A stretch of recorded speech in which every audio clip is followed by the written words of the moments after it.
A night of destiny. The wind howled like a wounded animal, sending icy tendrils of snow whipping through the darkened streets of Everton, a small town nestled in the shadow of the mountains. Sheriff Daniel Carter hunched over the wheel of his patrol car, his gloved hands gripping the steering wheel tightly as the storm raged around him. The roads were slick with ice, treacherous enough that most people had already retreated into the warmth of their homes. But for Daniel, the night was far from over. His radio crackled to life. All units, possible burglary in progress at Martin's Grocery, Main Street. Owner reports disturbance inside the store. No signs of forced entry. Daniel let out a weary sigh, adjusting his rearview mirror. Probably another teenager trying to swipe a six-pack from Old Man Martin's shelves. He tapped the microphone clipped to his chest. Copy that. I'm a block away. I'll check it out. His headlights cut through the swirling snow, illuminating the deserted storefronts that lined Main Street. Everton had once been a thriving town, but over the years, the factories had closed, businesses had shuttered, and families had moved away in search of better opportunities. Now, the town clung to life. The only thing keeping it afloat was the sense of community among those who had stayed. As he pulled up to Martin's Grocery, his instincts told him something was different. The store was dark except for a faint light coming from the back. The T-Lowe's D sign swayed against the glass door, tapping rhythmically against the pane in the wind. Daniel shut off the engine, his breath visible in the freezing air as he stepped out into the storm. He placed a hand on his holster, not drawing his weapon, but ready, just in case. His boots crunched against the icy pavement as he approached the door. He tested the handle. Unlocked. That wasn't good. He pushed the door open slowly, the bell above jingling softly. The store smelled of dust, cold air, and something faintly metallic. Maybe rust, maybe something worse. His flashlight cut through the darkness, casting eerie shadows along the aisles of canned goods and half-stocked shelves. "This is Sheriff Carter," he called out, his voice firm but calm. "Step out where I can see you." Silence.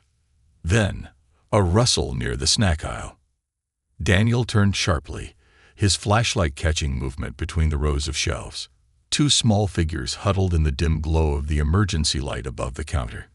Children. They were impossibly tiny, barely more than 5 or 6 years old. Thin to the point of fragility, their oversized jackets swallowed their frames, but it was clear they were ill-fitted, patched with different pieces of fabric like a quilt made from scraps. Their faces were smudged with dirt, their lips dry and cracked.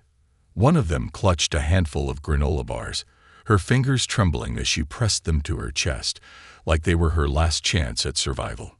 Daniel took a slow step forward, lowering his flashlight. The last thing he wanted to do was frighten them more than they already were. "Hey there," he said gently, kneeling down to their level. "You're okay. No one's gonna hurt you." The girls flinched, their tiny bodies pressing closer together. He noticed the subtle way the older one positioned herself protectively in front of her sister, like a tiny shield against the unknown. Even through the fear in their dark eyes, there was something fierce about the way she squared her shoulders, like she had already learned that the world was dangerous, and it was her job to protect the only family she had left. Daniel's chest tightened. "I'm Daniel. I'm the sheriff here. What are your names?"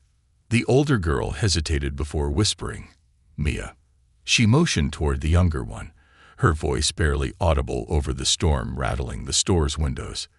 "This is Emma." Emma peeked out from behind her sister, her wide eyes darting between Daniel and the door as if she were planning an escape. Her tiny hands clung to the edge of Mia's tattered coat. "All right, Mia and Emma," Daniel said softly. "You don't have to be afraid. I just want to help. Are you two out here alone?" Mia hesitated before nodding. Her lower lip trembled, but she lifted her chin as if trying to appear strong. "How long have you been out here?" he asked, scanning them both for any signs of injury. Emma buried her face into Mia's side, refusing to speak, but Mia's fingers clenched tighter around the stolen food. "A while," she admitted, her voice barely above a whisper. Daniel took a deep breath, forcing himself to remain calm.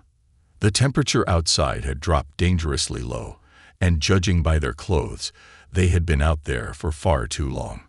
Too long to survive much longer. "You're both freezing," he said, unzipping his heavy sheriff's jacket. He carefully draped it around Mia's shoulders, noting how much too large it was for her tiny frame. Mia's eyes filled with tears, but she quickly blinked them away, refusing to let them fall. "Do you have anywhere safe to go?" he asked, already knowing the answer. She shook her head. Daniel exhaled slowly, rubbing his temple. If they had been abandoned, the next step would be calling Child Protective Services. He'd done it before, and it never got easier. But before he could even reach for his radio, Mia suddenly stepped forward, her small frozen hands clutching his sleeve. "Please don't call them," she begged, her voice cracking. "Please. They'll take us back." Daniel froze. "Take you back where?" Mia's body trembled, her small shoulders shaking as she tried to hold in a sob. "To him." Daniel's stomach dropped. "Who?" Emma whimpered against her sister's side, her tiny fingers clutching the granola bar so tightly the wrapper crinkled. Mia sucked in a breath, then whispered two words that made Daniel's blood turn to ice. "Our foster dad." Silence stretched between them, only broken by the howling wind outside. Daniel knew the foster system had cracks. Deep, ugly cracks where children fell through and got lost. But something in Mia's voice, the sheer terror in her eyes, told him this wasn't just a bad home situation. This was something much, much worse. Daniel made his decision then and there. "You're coming with me," he said firmly, standing and holding out his hand. Mia hesitated, staring at him with a mix of fear and hope, before slowly reaching out and placing her tiny frozen fingers in his.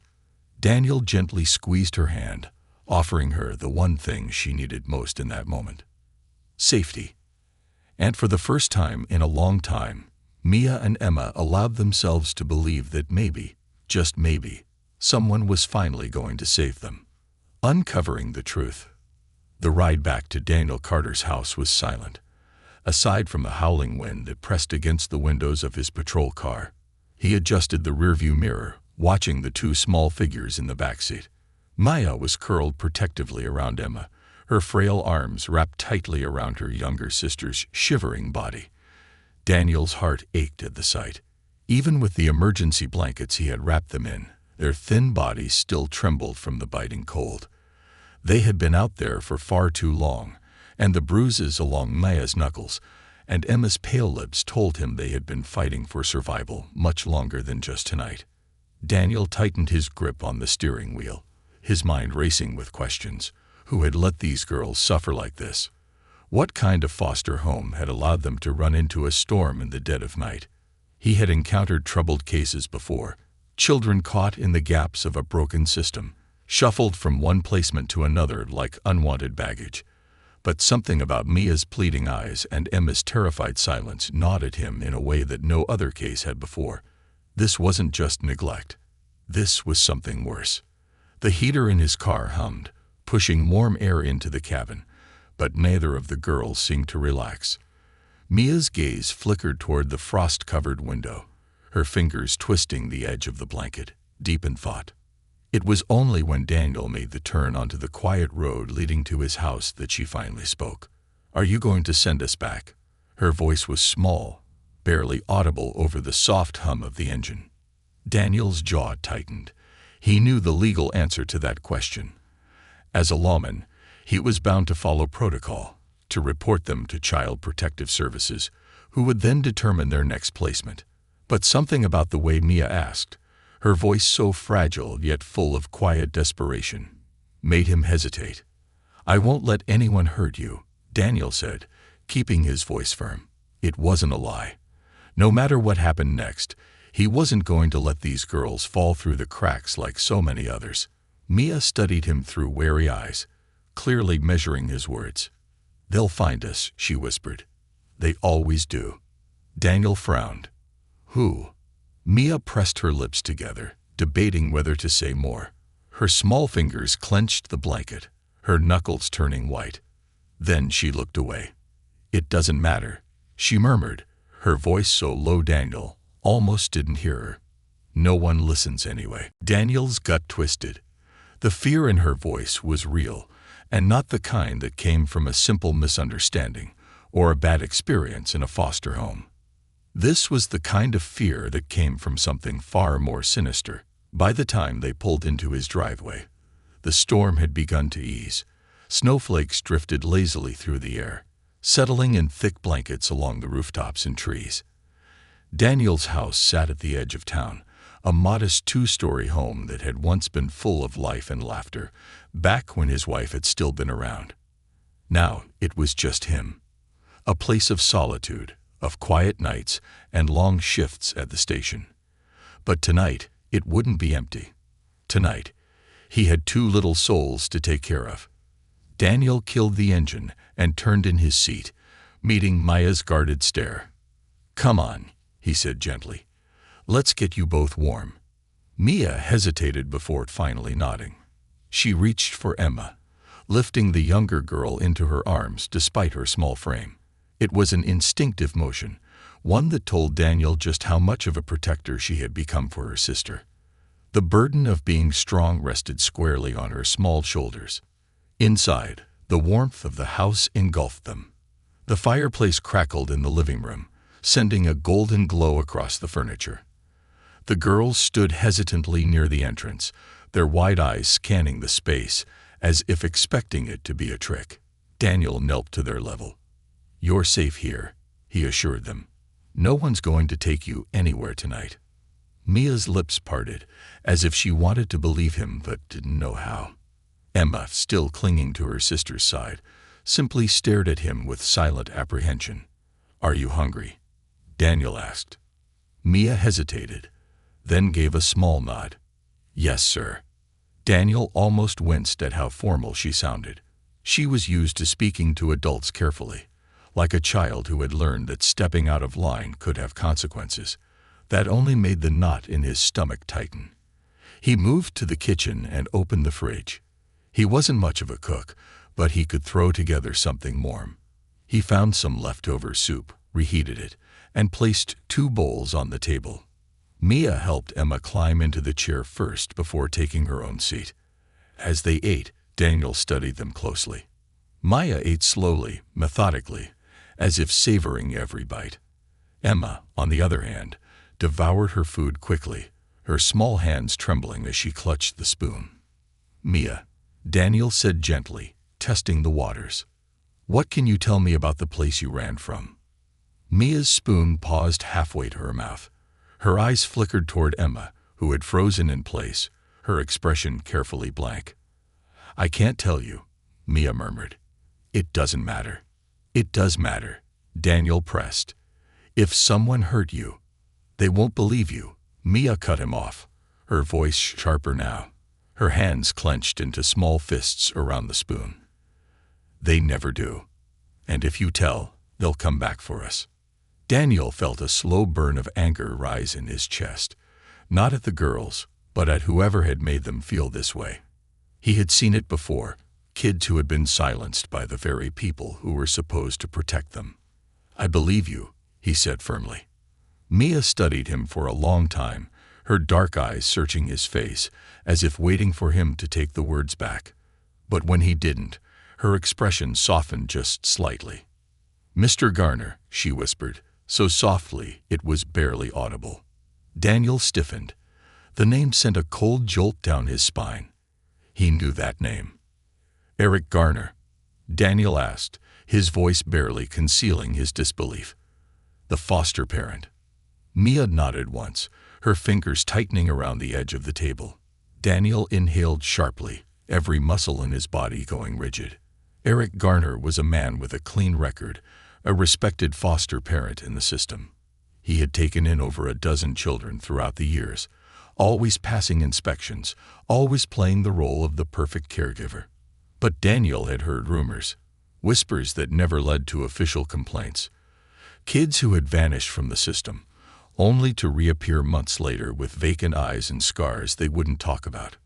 If Eric Garner had been their foster father, then Daniel knew one thing for certain. These girls had run for a reason. And now Eric Garner was going to come looking for them. Daniel clenched his fists, his pulse pounding. If Garner thought he could just take these girls back like they were property, he was in for a fight. Because Daniel Carter was not about to let that happen. Not now. Not ever. The monster in the shadows. A heavy silence filled Daniel Carter's home as the weight of Mia's words sank in. Eric Garner. The name alone sent a sharp chill down his spine, colder than the winter storm still raging outside. Daniel had been a cop long enough to recognize the kind of predator who thrived in the dark corners of the foster system. Garner had a clean record on paper, a list of satisfied caseworkers who swore he was a model foster parent, and an ability to make every missing report look like a case of bad kids running away. And yet, the children under his care never seemed to stay long. Some disappeared into different placements. Others resurfaced in different states, never willing to talk about what happened in his home. Daniel knew that kind of silence. It was the silence of fear. Of children who had been hurt so badly they thought speaking out would only make things worse. Now, sitting at his dinner table, were two of those children. Maya and Emma had survived something terrible, and no one had listened to them. Until now. He leaned forward, his fingers laced together, voice steady but soft. "Mia, I need you to tell me exactly what he did to you and Emma." Mia froze, her entire body going rigid. Across from her, Emma had tucked her arms against herself as if she were trying to disappear into the fabric of her oversized hoodie. It was Mia who finally spoke, her voice eerily emotionless, like she had rehearsed this in her head 1,000 times before. "He liked to punish us," she whispered, staring down at the empty bowl in front of her. "When we didn't listen, when we didn't clean the house right, when we spilled something," her tiny fingers clenched into fists, "or when we cried too much." Daniel felt his stomach churn with a sickening anger. He had seen bruises like the ones on Maya's knuckles before. Old ones, faded from time, but still haunting in their presence. And Emma. Emma hadn't spoken a full sentence since he found them. She hadn't even looked up unless Mia told her it was okay. "How did he punish you?" Daniel asked carefully. Maya took a deep breath, and for the first time, her small, fierce exterior cracked just slightly. "He locked us in the basement." Daniel's blood ran ice cold. "It was dark," Mia continued. "Really dark.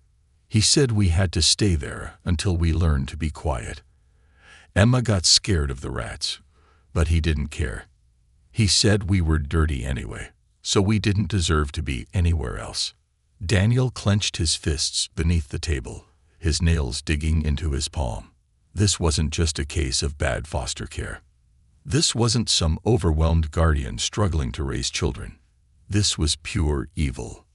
Mia finally met his gaze, her dark eyes unreadable. "You can't take us back." "I won't," Daniel said without hesitation. "You have my word." Mia studied him for a long moment, as if trying to decide whether she believed him or not. Then, slowly, she nodded. For the first time that night, Daniel saw something flicker across her face. Not relief. Not hope. Trust. The system always protects its own. Daniel sat in his office at the sheriff's station, his fingers drumming against his desk as he stared at the glowing screen of his laptop. The station was empty at this hour, save for the officer on night duty up front. He had spent the last 3 hours digging through every file he could find on Eric Garner, every placement report, every CPS visit, every so-called runaway case tied to his name. And the deeper Daniel dug, the angrier he became. Garner was untouchable. Every single complaint against him had been dismissed. Every injury report labeled as an accident. The system had protected him, over and over again. Daniel clenched his jaw, his frustration boiling over as he picked up his phone and dialed a number he hadn't called in years. It rang twice before a familiar voice answered. "Gabriel Reyes. A sharp exhale crackled through the line. Well, if it isn't Sheriff Carter. Haven't heard from you since you tried to get my client locked up for tax fraud. I don't have time for old grudges, Daniel said, cutting straight to the point. I need your help. There was a brief pause. Must be serious, if you're calling me. It is. 2 kids, Maya and Emma Daniels. They ran from a foster home run by a man named Eric Garner. Silence. Then, Gabriel muttered a curse under his breath. I know that name. Yeah, you do. Daniel leaned back in his chair, rubbing his temples. But every time someone tries to investigate him, the reports disappear. The system covers for him. Gabriel let out a long breath. You're asking me to go after a man who's clearly protected by higher-ups. You know what happens when lawyers like me dig into cases like this? Daniel knew. The system fought back.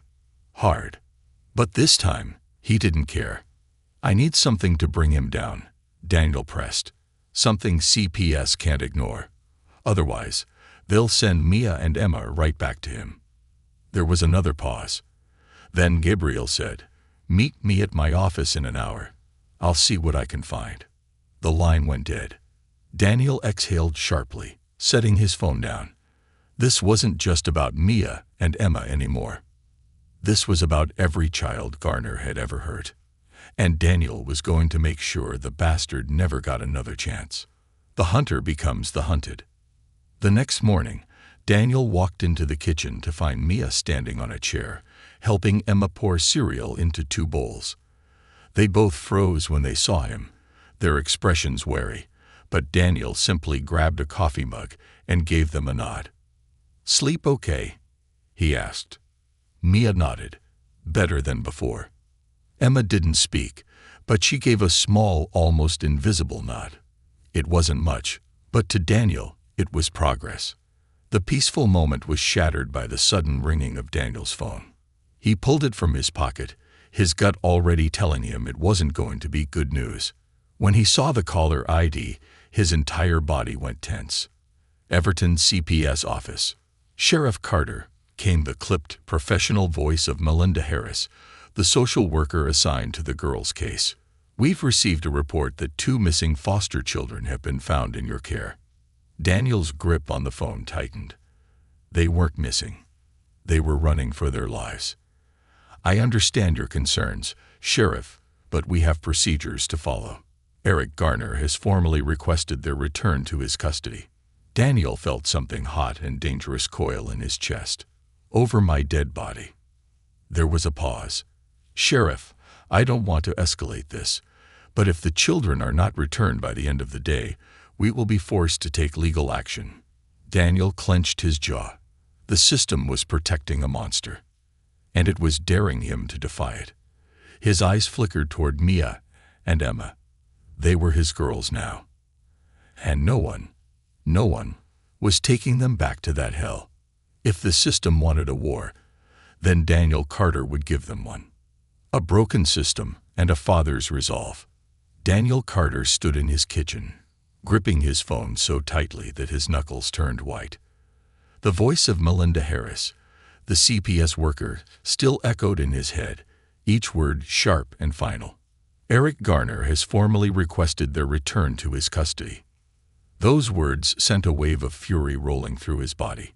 He had expected this, but hearing it confirmed felt like a punch to the gut.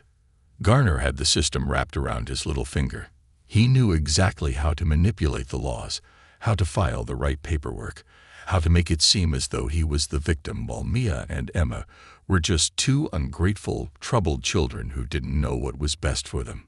Daniel clenched his jaw and forced himself to take a deep breath. He couldn't afford to let anger cloud his judgment. He needed to be smart. He needed proof. He turned toward Mia and Emma, who had been watching him silently from the kitchen table. Mia sat stiffly, her small hands gripping the edges of her bowl, her cereal untouched. Emma, always the quieter of the 2, had pressed herself closer to her sister, her spoon clutched so tightly in her fingers that her knuckles had turned pale. They had heard everything. Mia's voice was barely above a whisper. "He's coming for us, isn't he?" Daniel hesitated, then sighed. He knelt down to their level, his eyes filled with quiet determination. "Listen to me," he said, his voice firm but gentle. "No one is taking you back there. I promise." Mia's jaw tightened, her expression skeptical. "That's what they all say," she muttered. Those 5 words cut deeper than a blade. Daniel knew she was right. She had been let down too many times before. Adults had made promises they didn't keep. Caseworkers had sworn they were safe, only to turn around and send them right back to their abuser. But Daniel was not like them. He reached out, carefully placing a hand over Mia's. "I mean it," he said. "I'll fight for you, no matter what." Mia held his gaze for a long moment, her dark eyes searching for any sign of a lie. Then, slowly, she gave a small nod. It wasn't full trust yet, but it was something. It was a start. The first battle, facing CPS. An hour later, Daniel pulled his patrol car into the parking lot of Everton Child Protective Services. The building was as cold and lifeless as he remembered. Gray walls, tinted windows, and the overwhelming scent of paperwork and bureaucracy. Daniel took a deep breath, steeling himself as he walked inside.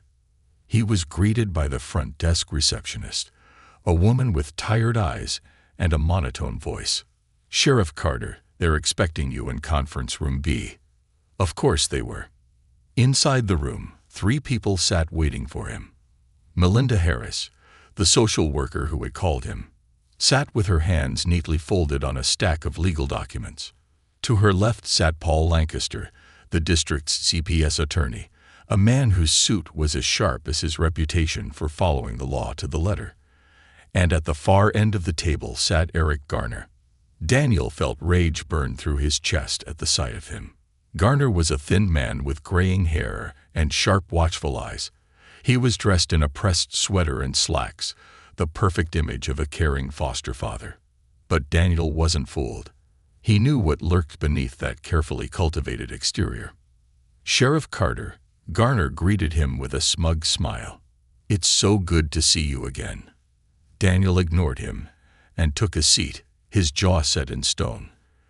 "Let's skip the pleasantries," he said, his voice hard. "I want to know why you're trying to take these girls back when you know damn well they ran from you for a reason." Melinda sighed, as if she were dealing with a difficult child. "Sheriff, we appreciate your concern, but Eric Garner is their legal foster guardian. There is no formal evidence of abuse, and Mia and Emma's removal was never authorized by the proper channels." Daniel narrowed his eyes. "You mean the same channels that have been covering for him?" He turned to Lancaster, the CPS lawyer. "Do you even know how many complaints have been filed against this man?" Lancaster gave him a polite, soulless smile. "All allegations against Mr. Garner have been investigated and dismissed due to lack of evidence." Daniel laughed, but there was no humor in it. "So let me get this straight. You're willing to throw 2 terrified kids back into the hands of a man they ran away from, just because your paperwork tells you to?" Melinda shifted uncomfortably. "We don't make the laws, Sheriff. We follow them." Daniel clenched his fists under the table. This is why so many kids never got justice, because the system wasn't designed to protect them. It was designed to protect people like Garner. "Then let me be clear," Daniel said, his voice dangerously low. "I will not hand them over." Lancaster sighed as if he had been expecting this. "Then, Sheriff Carter, you leave us no choice but to pursue legal action. You are unlawfully holding minors against the order of CPS. If you do not surrender the children by the end of the day, a warrant will be issued for their removal. If you interfere, you could be charged with kidnapping." Daniel's heart pounded. They were serious. But so was he.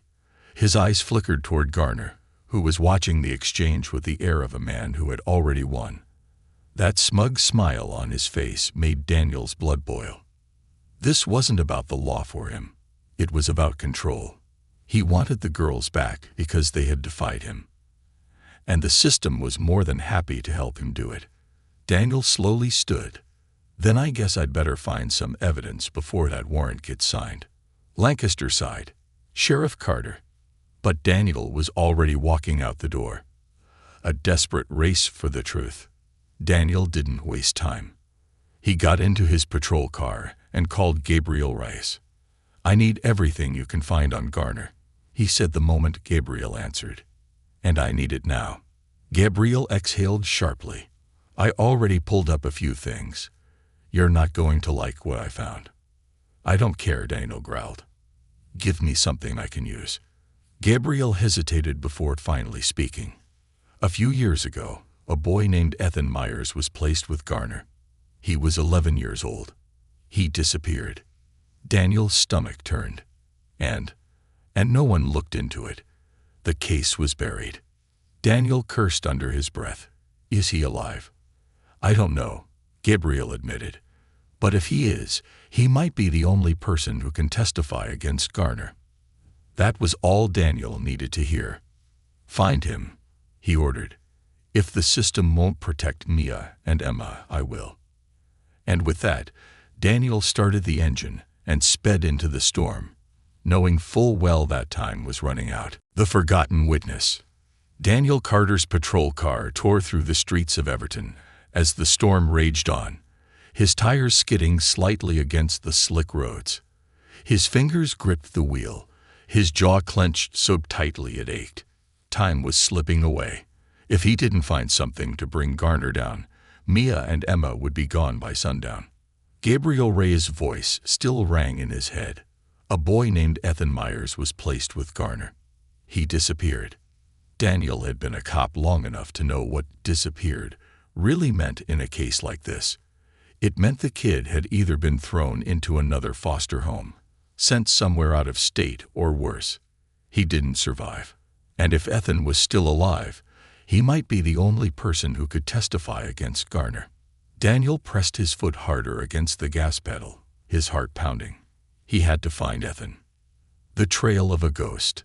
Daniel's first stop was the courthouse.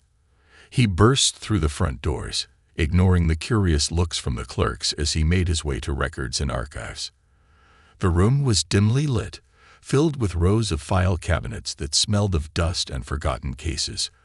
An older woman sat behind the counter, her glasses resting on the tip of her nose as she glanced up at him. "Sheriff Carter," she greeted wearily. "What can I do for you?" "I need records on a Ethan Myers, last known foster placement under Eric Garner. He would have been placed about 4 or 5 years ago." The woman sighed, already looking exhausted. "Sheriff, you know I can't just hand out." Daniel pulled out a piece of paper and scribbled something down before sliding it toward her. His badge number. "This isn't a request," he said, his voice firm. "This is an official investigation. If CPS wants to file complaints later, they can. But I need that file. Now." The woman eyed him for a long moment before signing in defeat. She pushed herself up from the chair and disappeared into the maze of cabinets. Daniel tapped his fingers against the counter, his patience wearing thin as the seconds ticked by. Finally, the woman returned, placing a thin, wrinkled file in front of him. "That's all we have," she said, almost apologetically. "There's not much." Daniel flipped open the file and immediately felt a cold weight settle in his chest. Ethan Myers' case history was a mess. Placed with Eric Garner at age 11. Reported as a runaway at age 12. No follow-up. No formal investigation. Just a note at the bottom of the page. "Presumed missing. Case closed." Daniel swore under his breath.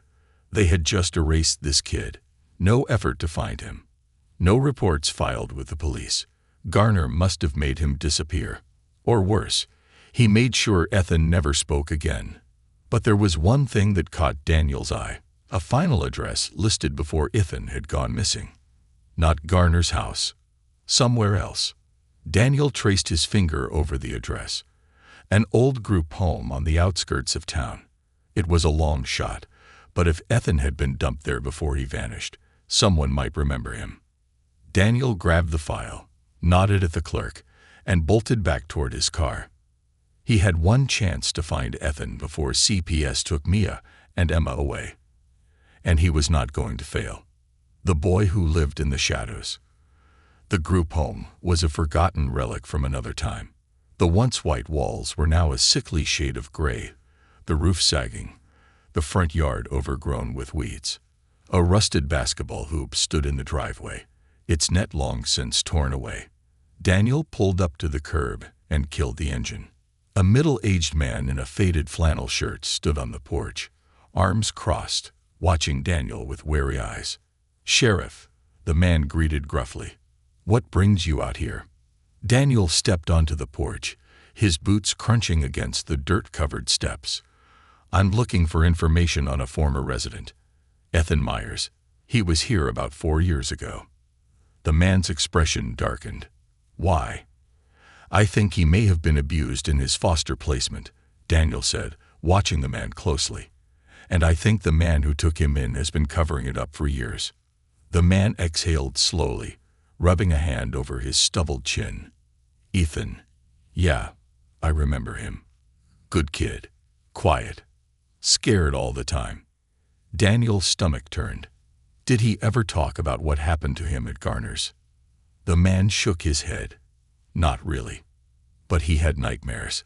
Woke up screaming some nights. Always said something about the basement. Daniel's fists clenched. The basement. The same place Mia and Emma had been locked away in. "Where is he now?" Daniel pressed. The man hesitated. "He left about 2 years ago. We don't keep track of kids after they age out." Daniel cursed under his breath. Another dead end. But then, the man sighed and motioned toward the street. "He didn't have anywhere to go. Last I heard, he was staying at that old gas station by the train tracks, sleeping in the back." Daniel didn't waste another second. He nodded his thanks, rushed back to his patrol car, and sped toward the train tracks. A witness in the dark. The gas station was abandoned. The windows were covered in grime, the Orphan sign long since broken. The parking lot was cracked, weeds pushing through the asphalt. It looked like the kind of place no one had cared about in years. Daniel stepped out of his car, his breath fogging in the cold air. He walked cautiously toward the building, scanning the area. Then, movement. A shadow darted behind the station. Daniel's instincts kicked in. "Ethan," he called out, his voice steady but calm. "I'm not here to hurt you. I just want to talk." Silence. Daniel took another step forward. "I know what happened to you at Eric Garner's house. I know what he did to you." A shuffling sound. Then, finally, a voice. A weak, hoarse voice. "You're too late." Daniel turned the corner and found him. Ethan Myers. He was older now, maybe 17 or 18. His clothes were tattered, his frame thin, his face hollowed by exhaustion. Dark bruises littered his arms. But it was his eyes that broke Daniel's heart. Because they were the same eyes Mia and Emma had. Eyes that had seen too much. Eyes that had been abandoned by everyone. Daniel took a deep breath. "Ethan, listen to me. Garner is trying to take 2 little girls back. Mia and Emma. They ran from him, just like you did." Ethan flinched at the names, his fingers curled into fists. "He's still hurting kids, isn't he?" Daniel asked. Ethan swallowed hard. Then, finally, he nodded. Daniel exhaled, his chest tight with relief. This was it. This was the proof he needed. He reached into his pocket and pulled out his phone. "Ethan, I need you to come with me. We need to make this official. You need to tell your story." Ethan hesitated, his body trembling. "And what if they don't believe me?" Daniel's expression hardened. "They will. Because this time, I won't let them ignore you." The reckoning. Daniel Carter had never been the kind of man to blindly trust the system. He had seen too many innocent people slip through the cracks. Too many criminals walk free because they knew how to manipulate the law in their favor. But this time, he wasn't going to let the system win. Not when it meant sending Nia and Emma back into the hands of a monster. Not when he finally had something that could bring Eric Garner down for good. As he drove back into town, the weight of the situation pressed heavy against his chest. In the passenger seat, Ethan Myers sat silently, his hood pulled low over his face. His fingers twitched against his jeans, a nervous tick that told Daniel just how terrified he was. Ethan had spent years running from his past, from the people who had failed him, from the pain that had nearly broken him. And now he was about to stand in front of a judge and rip open wounds that had never truly healed. "Are you sure you can do this?" Daniel asked, his voice steady but gentle. Ethan exhaled sharply, staring out the window. "I don't have a choice, do I?" "No," Daniel admitted, "but that doesn't mean it's easy." Ethan was silent for a long moment before finally speaking. "I used to think if I kept running, it would all just disappear," he murmured. "But it doesn't. It follows you, no matter where you go." Daniel nodded, gripping the steering wheel tighter. "That's why you have to face it." Ethan swallowed hard, then nodded. "Let's end this." And with that, Daniel pressed harder on the gas pedal, heading straight toward the Everton County Courthouse. The courtroom battle. The courthouse was already buzzing with tension when Daniel arrived. He could feel the watchful eyes of CPS officials following him as he walked through the front doors, Ethan close behind. He didn't care. He wanted them to know he wasn't backing down. Gabriel Rice was waiting for him in the hallway outside the courtroom, flipping through a thick stack of documents. His suit was slightly wrinkled, his dark eyes filled with exhaustion, but his expression turned sharp the moment he saw Ethan. "You actually found him," Gabriel muttered, shaking his head in disbelief. Daniel didn't slow his stride. "Damn right I did." Gabriel exhaled, rubbing his temple. "The judge wasn't happy when he heard you refused to turn the girls over. He's going to want answers. Then we'll give them to him," Daniel said firmly. Gabriel studied Ethan for a long moment. "Are you ready for this, kid?" Ethan hesitated.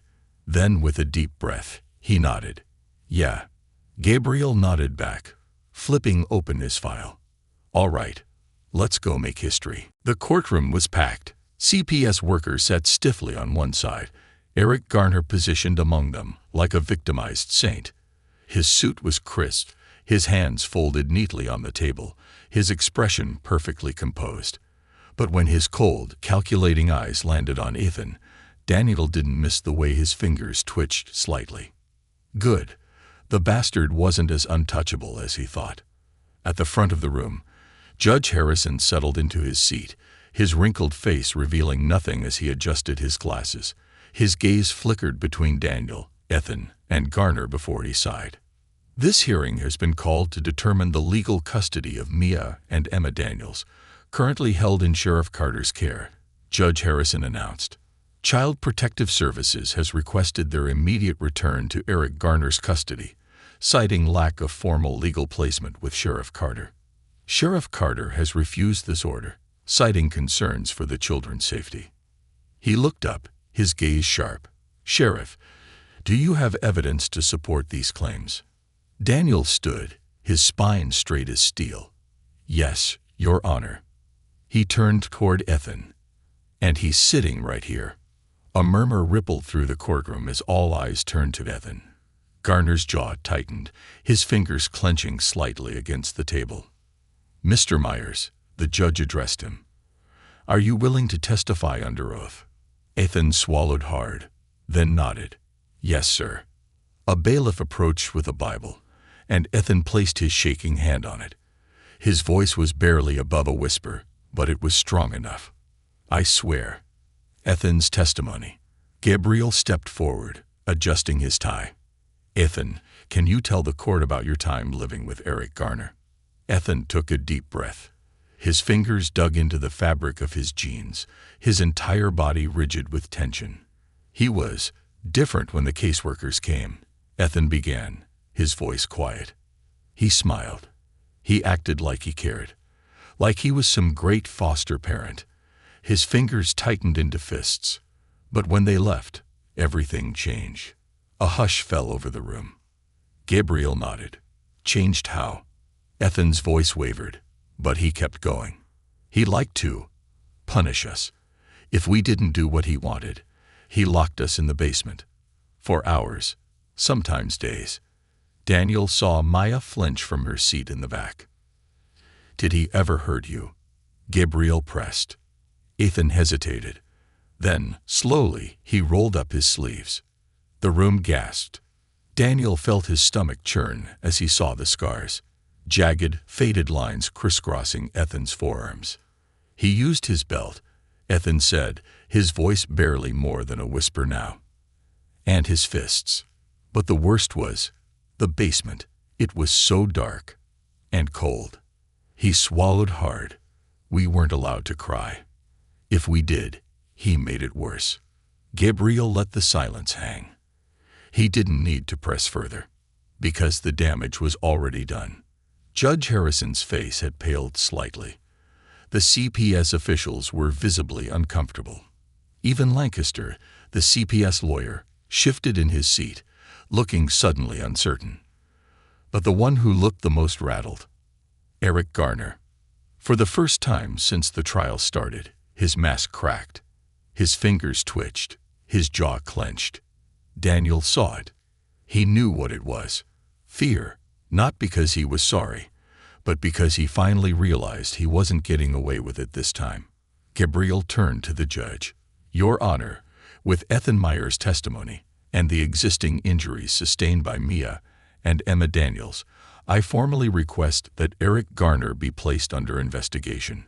Furthermore, I ask that Sheriff Carter be granted immediate custody of the children until a formal adoption hearing can be scheduled."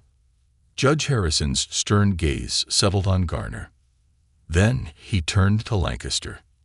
"Mr. Lancaster, do you still wish to pursue the return of these children to this man?" Lancaster hesitated. Then he shook his head. "No, Your Honor."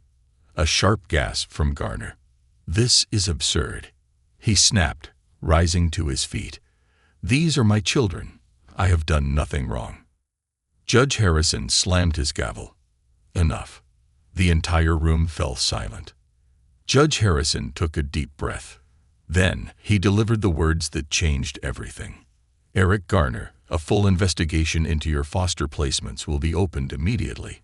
Effective immediately, you are barred from taking in any further foster children."